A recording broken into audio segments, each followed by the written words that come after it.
Challenge vous est proposé par Cash Assurance.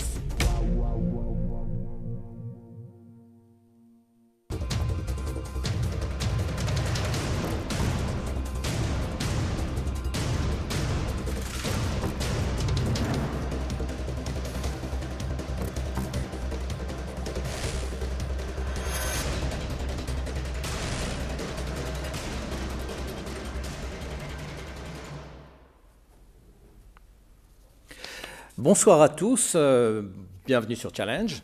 Les talents algériens qui sont à l'étranger constituent une belle pépinière pour nos entreprises. Formés le plus souvent dans des écoles et universités réputés et aguerris eux-mêmes à diverses expériences dans des pays exigeants en termes de valeurs, de rigueur, de discipline dans le quotidien d'entreprise, ils sont de plus en plus regardés, recherchés par nos grandes entreprises. Mais le retour au pays de ces talents algériens est-il susceptible toujours de success stories, ou ne véhicule-t-il en fait qu'un effet miroir, qu'une réelle déception? Draguer nos talents à l'étranger, quelle réalité au-delà du beau concept, est l'intitulé de notre émission, dont je vous présente tout de suite d'ailleurs nos invités qui sont là pour en débattre. Alors, Docteur Idir Fodil, bonsoir. Vous êtes le directeur stratégie technologie chez OTA, Jay-Z. Vous, Madame Qara, bonsoir. Vous êtes la cofondatrice et dirigeante de ITN, International Talents Network. Bonsoir. Et vous, Maître Hakim Aïtamar, vous êtes le juriste de cette émission. Donc, il faudra faire attention à ce que nous dirons. Vous êtes avocat d'affaires et avec une spécialité pour les affaires algéro-germaniques. À vous voir, on aurait peut-être l'impression que vous avez du sang germain, mais vous m'avez expliqué que non. Voilà, alors Amina Qara, je commence par vous. L'idée de faire cette émission m'est venue en vous regardant travailler dans vos activités. Votre mission consiste à valoriser les compétences algériennes où qu'elles soient, essayer de les faire venir au bon endroit. Est-ce que c'est juste ? Tout à fait. Notre combat à travers notre cabinet International Talents Network est vraiment de valoriser, comme vous le dites à l'instant, les compétences algériennes du monde à travers deux axes, l'employabilité et l'entrepreneuriat. D'accord. Est-ce qu'on peut avoir des chiffres? Aujourd'hui, combien d'Algériens de l'étranger fait-on revenir ici? Est-ce que vous avez ce chiffre? Est-ce qu'on peut connaître ce chiffre? Tout à fait. Alors, je peux aujourd'hui me baser uniquement sur les chiffres que nous, qu'on a fondés en interne. Malheureusement, il faut le dire, aujourd'hui, aucune institution arrive à cerner, à avoir des informations non biaisées en termes de quantifier le retour. Est-ce que c'est un retour certain, un retour temporaire, etc. On part sur une base de données qui est la nôtre, sur une base de données de plus de 4000 diasporas. Aujourd'hui, on voit un retour. La première année, donc je parle de 2013, on avait eu sur une centaine d'Algériens qui sont rentrés, 23 sont venus à travers notre cabinet. Le chiffre a connu un accroissement, donc on a commencé petit, mais ça a augmenté d'une manière crescendo. Aujourd'hui, je dirais que, vu qu'on est dans l'événementiel networking RH, une entreprise sur deux recrute à travers nos événements. On essaie de maintenir le suivi avec les personnes qu'on a pu placer ou conseiller pour entrer en Algérie. Et notre intérêt aujourd'hui, c'est vraiment d'essayer de travailler avec d'autres institutions pour essayer vraiment de généraliser ça et que ça soit plus intéressant en termes d'évolution et de suivi. Alors, quel type d'entreprise s'intéresse à ce type de ressources? Alors, je dirais déjà en termes d'entreprise, c'est majoritairement à plus de 80% d'entreprises internationales installées en Algérie. Nous avons aussi des entreprises nationales du secteur privé qui se portent très bien. À ce jour, on n'a malheureusement aucune entreprise du secteur public, mais nous sommes en discussion en permanence avec eux pour essayer vraiment de les impliquer dans nos initiatives à travers les événements qu'on organise en France, à l'international et en Algérie. Qu'est-ce qu'elles recherchent en priorité? Quelles sont les qualités qu'on fait valoir? Alors aujourd'hui, j'essaierai vraiment d'être le porte-parole de ces entreprises. Ce qui revient le plus souvent, c'est vraiment des profils, pas forcément sectoriels, mais dans le management, dans le middle et top management. Aujourd'hui, on a besoin de gouvernance, on a besoin de vrais managers, des leaders, donc des gens qui managent une équipe, qui font vraiment à travers leur expertise un vrai transfert de compétences sur la gestion de projets, sur des expertises de pointe comme les nouvelles technologies avec l'arrivée de la 3G, donc pour essayer de favoriser une transition avec notre invité d'aujourd'hui, de ce soir plutôt, mais globalement, on est sur des métiers transverses. C'est ce qu'on remarque le plus souvent dans les demandes des entreprises internationales implantées en Algérie. Ces entreprises, vous les vous les accompagnez sur des salons à l'étranger, ou bien vous leur faites venir ces profils à domicile? Alors, en fait, j'essaierai de répondre à la question différemment, c'est-à-dire on est en contact avec cette diaspora. Dans cette diaspora, nous avons certains qui sont rentrés déjà en Algérie pour des raisons personnelles, pour des raisons qui sont propres à eux, donc ils sont déjà présents sur le territoire algérien, et on a une autre population qui est déjà implantée à l'international, en France par exemple. Donc notre intérêt, par exemple sur l'événement qu'on organise, le forum IT à l'emploi qu'on organise à Paris, le dernier c'était en décembre dernier, on invite les entreprises internationales algériennes plutôt, à venir participer à un salon de recrutement pour rencontrer cette diaspora, pour discuter, pour essayer de leur donner des éléments de réponse concernant l'employabilité de ces profils en Algérie. Mais sinon, on a aussi des profils qui sont déjà existants, dans lesquels on a un taux de retour très intéressant. Si je me base sur l'événement de l'année dernière, Kafa'atukum par exemple, nous avons eu 90% de taux de recrutement un mois après l'événement, ce qui est juste extraordinaire. Est-ce qu'on peut avoir des noms de personnes que vous avez réussi à placer à travers votre mission? Oui, bien sûr, je pourrais citer des noms. Sauf si vous êtes tenu de... je ne sais pas si je suis tenu, mais aujourd'hui, j'essaierai plus de parler de personnes qui ont osé communiquer, osé casser les idées mal reçues, parce que beaucoup disent l'Algérie, c'est vrai, il y a des difficultés administratives, bureaucratiques, de mentalité, mais ils ont quand même essayé de résister. Ils n'ont pas été dans la comparaison de deux pays. Bien sûr, j'ai d'innombrables noms qui me viennent en tête, mais je pourrais au moins désormais vous dire en termes de profil junior, j'en ai beaucoup plus de profils juniors aujourd'hui. Ça, je pense que ce n'est pas un secret pour tout le monde par rapport au contexte international. Très bien. Alors, un de ces exemples, Monsieur Fodil, vous êtes aujourd'hui donc un cadre de l'opérateur de téléphonie Djezzy. Vous êtes donc le directeur de la stratégie technologique. Alors, qu'est-ce que cela veut dire? Expliquez-nous, oui. Pour le novice que je suis. Diriger la stratégie technologique revient à définir les évolutions à moyen terme et à long terme de Djezzy en termes techniques, donc de réseaux, d'infrastructures et de systèmes d'information. Vous anticipez sur l'avenir. Absolument. Donc l'objectif de mon travail est globalement de définir où est-ce qu'on devrait être d'ici 1 an et demi, 2 ans, et 5 ans aussi, et d'implémenter ce qu'on appelle des quick wins, des solutions innovantes rapidement afin d'apporter un plus à nos clients. D'accord. Donc je peux d'ores et déjà vous demander où vous serez dans 5 ans? Oui, je peux vous répondre, mais ça sera un peu lent. Parce que... Alors, Idir Fodil, vous avez grandi en Algérie. Absolument. Vous avez fait vos études ici, puis vous avez fait un long cheminement à l'étranger, en France notamment, vous allez nous l'expliquer, mais vous avez quand même décidé de revenir. Alors, qu'est-ce que vous avez fait? Pourquoi vous avez décidé de revenir? Parce que vous étiez bien lancé quand même. Oui. Pourquoi je suis revenu? Beaucoup de gens me posent la question. Moi, je dirais c'est pour mêler l'utile à l'agréable dans une vie. L'utile, c'est globalement, Djezzy m'a proposé une évolution de carrière et un poste assez challenging, parce que derrière, il y a l'accompagnement d'une entreprise. Vous dites Djezzy m'a proposé, en fait, vous êtes allé à la rencontre de Djezzy? Djezzy est venu vous voir? Non, Djezzy est venu me voir, parce qu'aujourd'hui, l'un des axes importants de Djezzy, et j'en dirais juste 2 mots, est d'essayer d'attirer le plus de talents sur tout ce qui est nouvelles technologies, que ce soit ici en Algérie ou à l'étranger. Donc, on m'a proposé d'accompagner Djezzy dans cette transformation d'un opérateur mobile classique vers un opérateur digital. Donc, c'est assez challenging.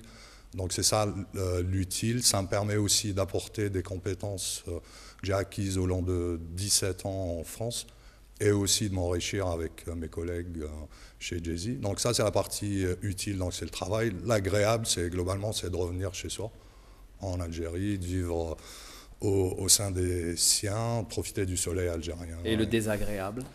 Honnêtement, il y a du désagréable partout. C'est-à-dire, moi, j'ai pour devise ne pas comparer là où j'étais et là où je suis aujourd'hui. C'est-à-dire, en français, on dit l'herbe est toujours plus verte ailleurs. Donc, je ne compare pas. Moi, je prends ce qui est bien en Algérie. Je connais bien, j'ai grandi ici et je ne compare pas. C'est clair qu'il y a une sacrée différence. Mais après, il y a des choses qui sont bien ici et il y a des choses qui sont mal. D'accord. Et dans votre environnement professionnel, vous avez l'impression de trouver toute la satisfaction qui vous sied? c'est un peu, je ne vous cacherai pas, ça a été dur au début parce que, comment dire, les méthodes de travail européennes ne sont pas les méthodes de travail en Algérie.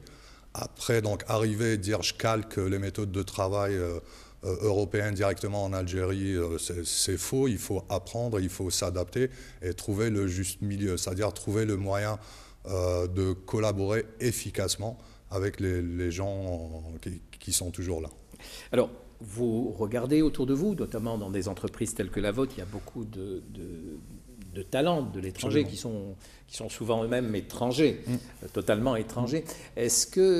Alors, qu'est-ce qui prévaut aujourd'hui? L'Algérie est un terrain fertile, attractif pour attirer nos Algériens, nos talents à l'étranger spécifiquement, ou d'autres talents, ou est-ce que la marche est encore difficile? Est-ce qu'il y a des choses qui restent des contraintes sérieuses?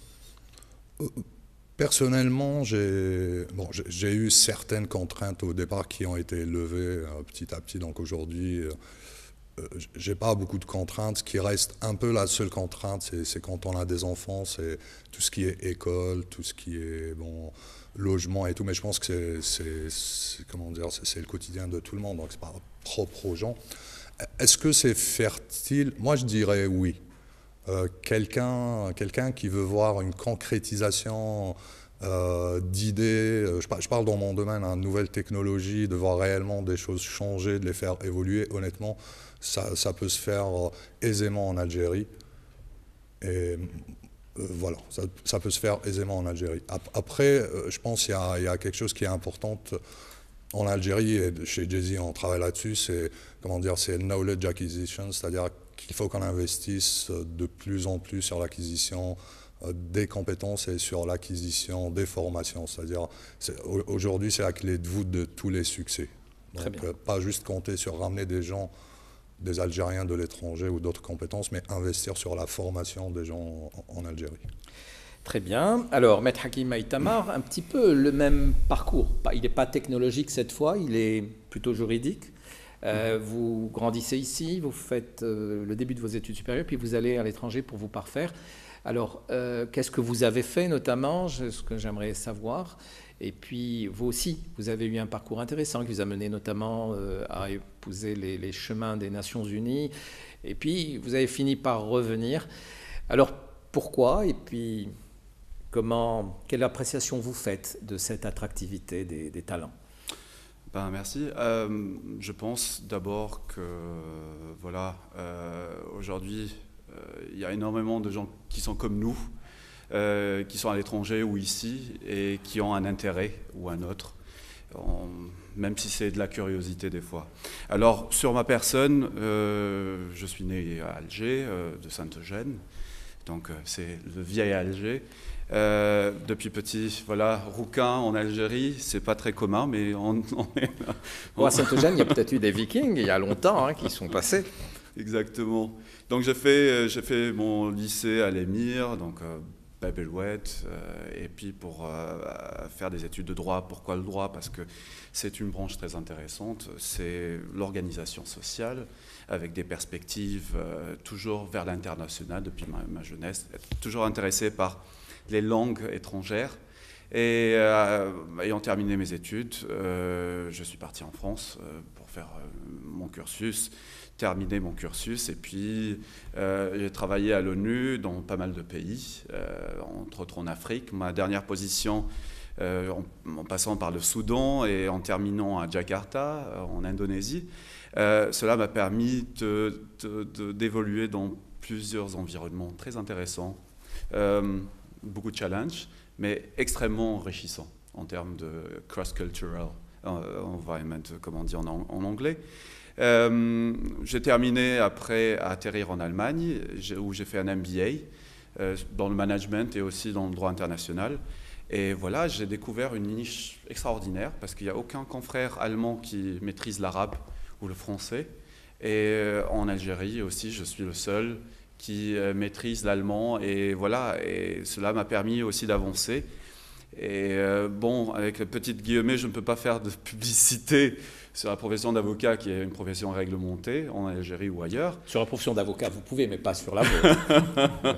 Et voilà, et ça m'a poussé à m'engager à la Chambre de commerce algéro-allemande, où il y a eu beaucoup de chefs d'entreprise qui m'ont élu et je suis dans le conseil exécutif. D'accord. Ce que je voudrais savoir, c'est le déclic. Pourquoi décider de revenir, alors même que, bon, vous vivez bien à l'étranger?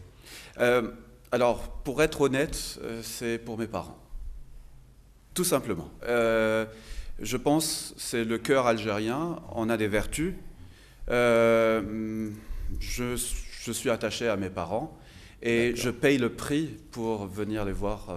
Voilà, c'est mon alibi. D'accord.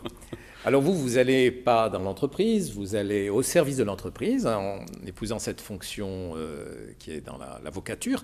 Alors, cette avocature, comment est-ce qu'elle est palpitante en Algérie? C'est un environnement qui se développe bien? C'est quelque chose où vous vous sentez bien?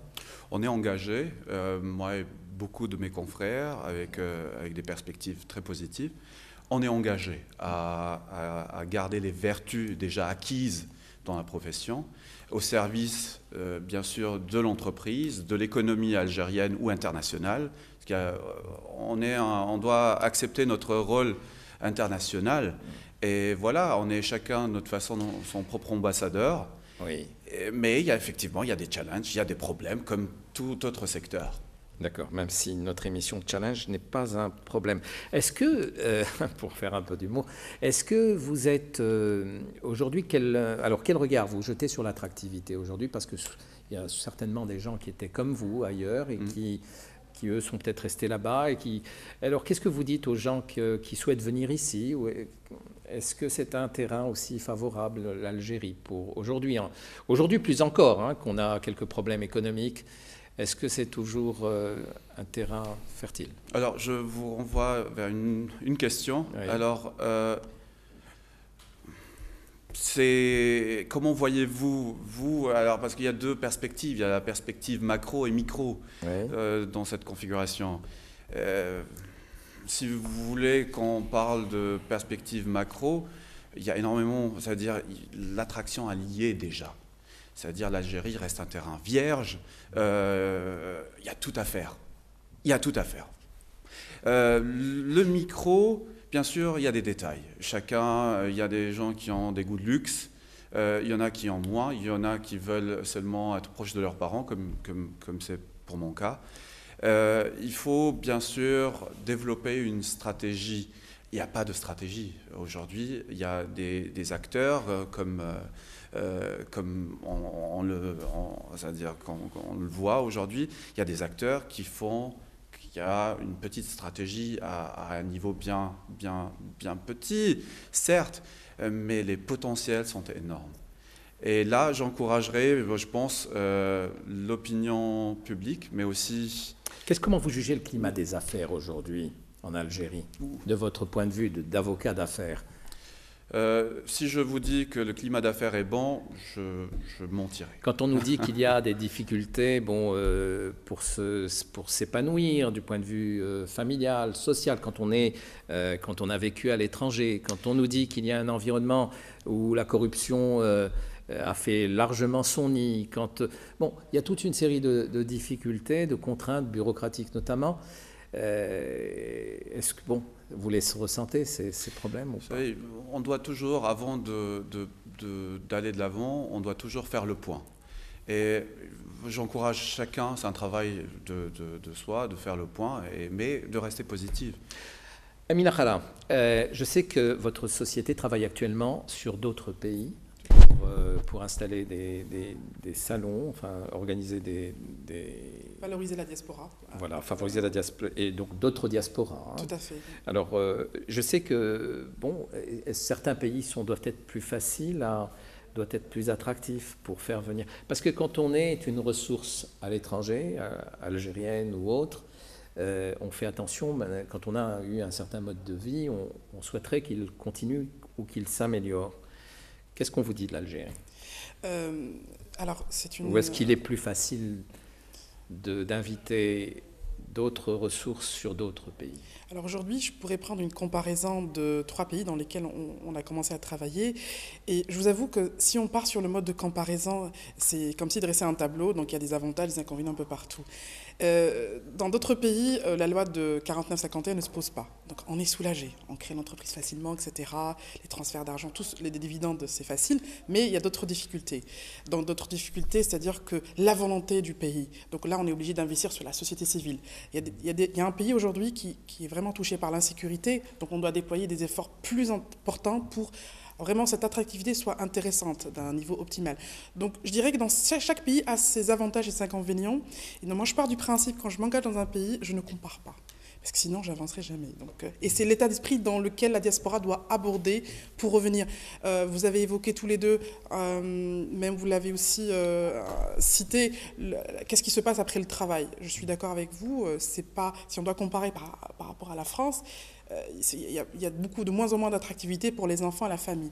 Mais aujourd'hui, si vous essayez vraiment de voir que la société civile algérienne, la jeunesse algérienne est en train d'investir, de créer des espaces, des événements pour essayer d'améliorer cette social life, parce qu'après le travail, il n'y a rien. Mais quand on compare avec un cadre moyen algérien, un cadre français, le cadre algérien, il se permet plus de vacances, de partir dans d'autres pays européens plus facilement, alors que le cadre français, il n'a pas, enfin, c'est un déplacement, un voyage dans l'année. On essaie de trouver certaines flexibilités. Encore une fois, je ne veux pas rentrer dans le débat de la comparaison, mais c'est en voie de développement. Il reste encore des choses, je dirais même, moi pour faciliter un peu la question, il y a 2 choses qu'on doit aujourd'hui améliorer, c'est la santé et la formation. Malheureusement, c'est ce qui un peu freine une diaspora d'un certain, diaspora middle top management qui a des enfants à rentrer en Algérie. Parce qu'on pense, dès qu'on a un enfant qui est malade, alors quels soins on va adopter, etc. Donc c'est un petit peu l'axe dans lequel j'aimerais aujourd'hui bien qu'on y travaille dessus pour l'améliorer. Parce que le souci est qu'on voit souvent des multinationales positionner leur siège dans d'autres pays, par exemple du Maghreb, sous prétexte que le top management se sentirait mieux en termes au-delà de l'entreprise, au-delà de la vie professionnelle. Et donc, est-ce que vous auriez souhaité qu'il y ait un souci particulier au regard de ce qui se fait peut-être dans d'autres pays? Est-ce qu'il y a, vous sentez un souci particulier pour faire venir, pour rendre plus attractif vis-à-vis de ces compétences étrangères qui sont à l'étranger? Est-ce qu'il y a un regard particulier, notamment du gouvernement? Ou est-ce que c'est quelque chose que vous réclameriez ou il n'y a rien à faire de ce côté-là? Encore une fois, et pour rejoindre ce que vous disiez, les talents sont partout. Mais si on peut, et notamment sur le territoire, parce qu'il serait bon d'avoir aussi plus de gens comme vous sur notre territoire pour essayer d'aller déceler les talents sur place. Mais voilà, donc est-ce que vous souhaiteriez qu'il y ait un plus fort engouement que ça? Tout à fait. Ce qu'on fait aujourd'hui, ce qu'on a aujourd'hui, ça reste très dérisoire. Presque 5000 diasporas, ça reste dérisoire. Ce qu'on fait aujourd'hui, c'est dérisoire aussi. On organise 2 événements dans l'année, un en Algérie, un à l'international. Je dirais qu'il faut aujourd'hui multiplier les forces. Je l'avais dit au départ de l'émission que j'aimerais bien de travailler avec d'autres institutions. Pour vous dire, pour être honnête, et par rapport au gouvernement algérien, j'ai collaboré il y a 2 ans avec le ministère de la Jeunesse pour essayer d'attirer ces compétences algériennes du monde. On avait organisé, j'ai participé à l'organisation d'un mini-safari, d'un voyage touristique au sud de l'Algérie. Il y avait pas mal de diasporas aussi algéro-allemandes, pour essayer de montrer que voilà, d'ailleurs on a même découvert que certains Algériens même du nord de l'Algérie ne connaissaient pas le sud. Donc c'était une excellente aventure pour essayer d'attirer ces gens-là à travers le tourisme. Donc on a commencé par le sud de l'Algérie. C'était une expérience intéressante, mais je dirais qu'il faut aujourd'hui multiplier, qu'il faudrait avoir d'innombrables expériences similaires, parce qu'il y a des choses super intéressantes. On sort un petit peu d'Alger, il y a des endroits magnifiques, mais qu'on n'a pas le temps de connaître et qu'on ne donne pas l'information. Aujourd'hui, on est en manque d'informations aussi.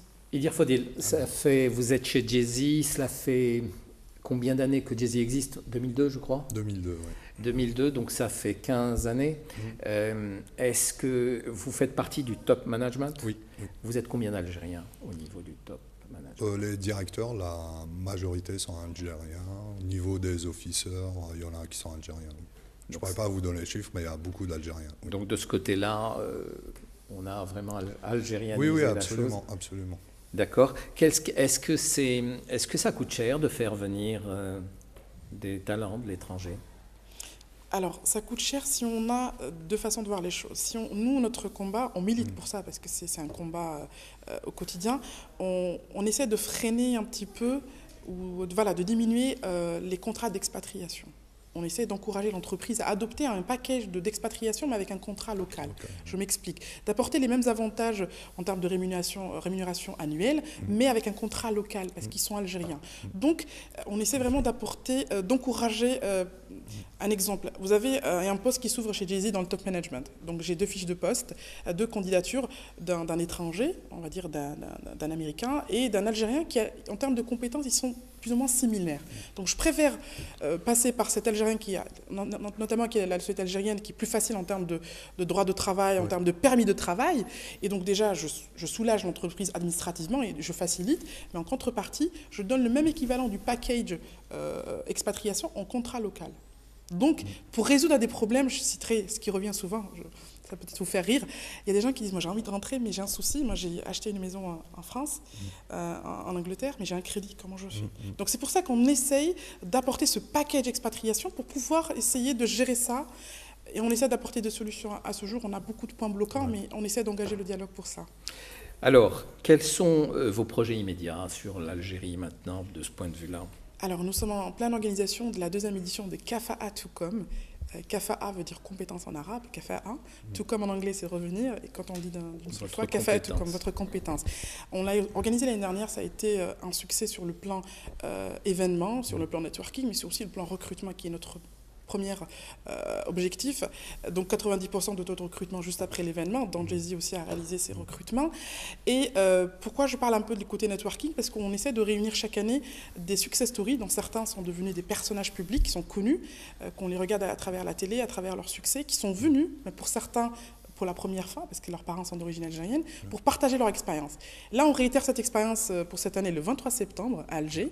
Donc l'intérêt vraiment, c'est de continuer, de maintenir le discours, dire voilà, les 90% qui ont été recrutés, qu'est-ce qu'ils sont devenus aujourd'hui? On maintient le contact, on démontre à travers les success stories, à travers c'est pas à travers nous, nous on est vraiment facilitateurs. On rencontre les entreprises avec les compétences et on essaie vraiment de les mettre en avant pour dire que ça marche. Tout à fait. Que ça marche. Oui, vous vouliez dire quelque chose? Alors, moi, il y a seulement un point, c'est-à-dire, j'aime bien qu'il y ait toujours une atmosphère positive. J'encourage, voilà, il faut qu'on ait le team spirit. Mais il y a un point très intéressant, on a eu l'occasion de discuter avec M. Faudil auparavant, c'est l'acceptation, c'est-à-dire l'Algérien qui favorise des fois accepter un étranger au lieu d'accepter un Algérien dans les lieux de travail. Il y a toujours un aspect psychologique entre l'Algérien et l'étranger, que l'étranger peut-être fait mieux la chose, ce qui est faux des fois en réalité. Et il y a énormément de facettes comme ça qui sont très intéressantes à discuter dans son milieu de travail et d'encourager, c'est-à-dire de jouer aussi le rôle de pousser son équipe à devenir aussi performante, aussi professionnelle, aussi durable qu'une équipe allemande ou qu'une équipe autrichienne ou autre. C'est-à-dire aujourd'hui, on doit réellement prendre ses repères et devenir réellement le player dans la région et dans le monde. C'est-à-dire vous, en tant que talent algérien de l'étranger qui êtes revenu ici, essayez de stimuler tout ça autour de vous, c'est ça? Voilà. D'accord, c'est vrai que sans parler de complexe, il est vrai qu'on a souvent vu, j'ai vu ça dans certains pays, où à la tête d'entreprise, on mettait aussi souvent un dirigeant étranger. Ça permettait un petit peu de casser l'environnement national et de stimuler de nouvelles méthodes de travail. C'est vrai que ce n'est pas toujours vérifié. Ça dépend de... En fait, ça rentre dans les idées mal reçues. C'est un sujet qu'on a évoqué à Kafa'a Toucom, qu'on réévoque chaque année. D'ailleurs, du moins ce que j'espère. C'est vrai qu'on ne dénigre pas la compétence algérienne. Elle est très compétente. Enfin, moi, j'estime personnellement, ayant vécu le terrorisme en Algérie, la décennie noire, ils ont beaucoup de mérite d'avoir étudié avec des moyens très, très, très modestes. Mais aujourd'hui, il faut se dire que quand on vient travailler avec eux, il y a ce complexe, mais il faut le désamorcer. On n'est pas là pour leur apprendre à travailler, on est là pour collaborer. Donc il faut avoir adopté cet état d'esprit. Malheureusement, pas tout le monde qui l'ont, c'est d'être humble. Je ne viens pas vous apprendre, je viens donner mon avis, un avis international. Je veux collaborer. J'ai besoin de vous d'ailleurs pour réussir, parce que je ne connais pas aujourd'hui les codes sociaux. Donc on est sur de la conduite du changement qu'on essaie vraiment d'instaurer dans le temps. Bon, la meilleure preuve que nous avons de très bons talents, c'est que certains pays nous les raflent. Absolument. Si je pense au Absolument. Canada notamment. C'est vrai qu'alors, vous l'avez évoqué tout à l'heure, la question du salaire. On aurait souhaité qu'à compétences égales, salaire égal. Cela, c'est pas toujours vérifié, même si vous dites que bon, il y a des composés juridiques qui se font. Dites-moi, on m'a laissé entendre que des plans existaient, des budgets existaient au niveau de l'Union européenne pour essayer de placer des jeunes cadres ou d'origine algérienne, marocaine ou tunisienne ou autre dans leur pays d'origine. Est-ce que c'est juste Tout à fait. Notre cabinet aujourd'hui collabore depuis maintenant 1 année et demie avec l'Union européenne. On est sur des sujets transverses. Donc on a exposé le concept de Kafa'atukum, parce que c'est un concept un petit peu, je dirais qu'avec... encore restant humble, assez original. Et donc, il a reçu une acceptabilité à ce que ce concept se duplique dans d'autres pays. Parce qu'en fait, on est dans une relation win-win. Je m'explique. Une entreprise allemande qui fait partie de l'Union européenne, qui veut s'installer en Algérie ou en Tunisie, ou en Mauritanie, elle a tout intérêt à investir sur la valeur humaine, de prendre un Algéro-allemand, comme le cas de Hakim, et d'aider cette entreprise allemande à s'installer en Algérie. Donc c'est un facilitateur. Donc c'est des passerelles qu'on crée à travers l'humain. Donc en fait, on est aujourd'hui sur cette démarche de dupliquer ce type d'initiative d'événements, networking RH, dans d'autres pays pour inciter les entreprises européennes à investir dans d'autres pays et investir aussi à travers la société civile. Parce que certains pays, malheureusement, le contexte politique bloque un petit peu les relations avec l'Union européenne. Donc aujourd'hui, on se dirige à travers la société civile, dans laquelle nous, on la représente à travers notre cabinet. Aussi, on est présent dans le mode associatif. Votre cabinet a-t-il pensé à faire monter les talents dans l'autre sens, quoi? Tout à fait. Alors, c'est une question qui m'a été posée plusieurs fois, mais dans un contexte un peu particulier. Aujourd'hui, je ne vais pas inventer le fil pour couper le beurre. Il y a des systèmes qui sont dits en France, Erasmus par exemple. Moi, j'ai tout intérêt, je prends un exemple, par exemple, les médias. Aujourd'hui, le journalisme, les médias, on les voit, ils se créent. Pourquoi pas faire des échanges c'est-à-dire que, voilà, moi, je suis journaliste, je vais aller partir dans un autre média sans pour autant, juste avoir de l'expertise. Au contraire, je suis en train de le faire d'une manière très ponctuelle, mais j'aide aussi certaines demandes à faire des échanges. Je vous donne une entreprise dans l'électroménager qui va s'installer prochainement en Algérie. Ben, en fait, elle est en train de faire ça. Elle prend des Algériens, elle les ramène, elle est en train de les former, ils sont sur le terrain. Et c'est un excellent pilier pour plus tard s'installer. J'ai eu l'occasion de le dire pour une autre de mes invitées qui était venue habillée en rouge et noir. Vous qui avez fait un DEA en audiovisuel, c'était calculé par rapport aux couleurs du studio? Je dirais, je vais être honnête, j'adore la couleur. Vous êtes stendhalienne dans l'âme? Non, le rouge, c'est... parce que ce qu'on fait aujourd'hui, c'est un combat. Donc on doit être très fort, très coriace. Donc le rouge, pour moi, c'est le combat au quotidien, c'est le côté un peu militant. Donc c'est le côté un peu sanguin, mais tout en restant très déterminé, parce que ce n'est pas évident de travailler au quotidien. On est sur quelque chose qui n'est pas quantifiable. Une entreprise peut recruter un candidat, 6 mois après, il ne peut pas s'adapter. Ce n'est pas de notre faute, mais on essaie d'anticiper les échecs. Donc le rouge, c'est une couleur... qui n'a pas été sélectionné par rapport à l'émission. Le rouge, c'est aussi la couleur de Jazzy. Oui. Docteur Eddy Fodil, je vous remercie d'avoir été présent ici. Également vous, maître Hakim Aïtamar. Merci. Et vous, Amina Kara, bravo pour ce que vous faites pour tous nos talents. Et vous êtes vous-même, je pense, un beau talent, puisque vous avez réussi déjà à vous exporter vous-même. Voilà. Tout à fait. Je pense que nous quatre. Très bien. Voilà, alors merci à vous de votre attention, et je suis sûr que beaucoup d'entre vous sont des talents certains. À la semaine prochaine.